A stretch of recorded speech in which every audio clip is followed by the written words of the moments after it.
सकाळच्या पारी दिवसाची सुरुवात अशी होईल वाटलं नव्हतं. सचिव मामाची बुलेटच चालू आहे ना. त्याच्या गाडीची गेलती बॅटरी उतरून. मग म्हणलं जरा एसएसच्या बॅटरीने झटका देऊन बघू, चालू झाली तर झाली. पण सचिव मामाच्या आणि निखिलच्या बऱ्याच प्रयत्नानंतर बी गाडीच काही चालू आहे ना.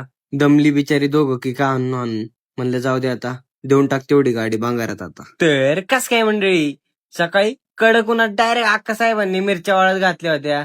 म्हणल्या हॉटेलच्या मसाल्यासाठी करायचे, आणि घरची बाजरी जी गोळा करून ठेवली होती ती पण पांगवायला सुरुवात केली. तुम्ही पण जर बाजरी करून डायरेक्ट घरात ठेवली असेल तर ती एकदा उन्हात तापवून घ्या, म्हणजे बुरशी लागत नाही त्याला. मी तर काय नुसते व्हिडिओच काढत बसतो, काम तर काही करतच नाही. पण हे फक्त लोकच मानतात, माझं मलाच माहितीये मला किती काम पडते. आज माझं दुखणं ऐकूनच जावा तुम्ही सगळे. मी आलतो रानात पंप मारायला, पण फोन करून करून यांनी डोक्यात शिन केलता. एक ठेवला की दुसरा फोन, दुसरा ठेवला की तिसरा फोन. शेवटी फोन टाकला फ्लाईटला आणि औषध मारायला केली सुरुवात. म्हणलं जाऊ दे आता, औषध घेऊ मारून आणि जाऊ घरी.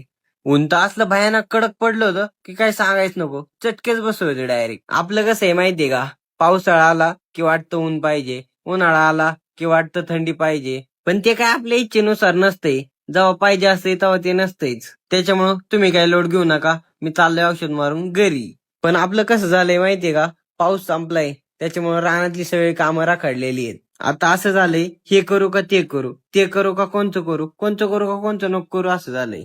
त्याच्यामुळं रानातली कामं घरी सोडून मी डायरेक्ट निघालो होतो किटल्या घेऊन हॉटेलवर. किटल्या तर सोन्याच्या इथं द्यायच्या होत्या, पण आपल्याला जायचं होतं हॉटेलवर. कस काय दिसतोय सांगा मला कमेंट करून. हॉटेलवर जाताच फादरने डायरेक्ट पाठवलं होतं सरकारी दवाखान्यात. म्हणले तेवढा लायसनच्या याच्यावर सही शिक्का घेऊन ये डॉक्टरांचा. डॉक्टर तर काय तिथं नव्हते. चला मग आपण भेटू पुढच्या मध्ये, चला बाय.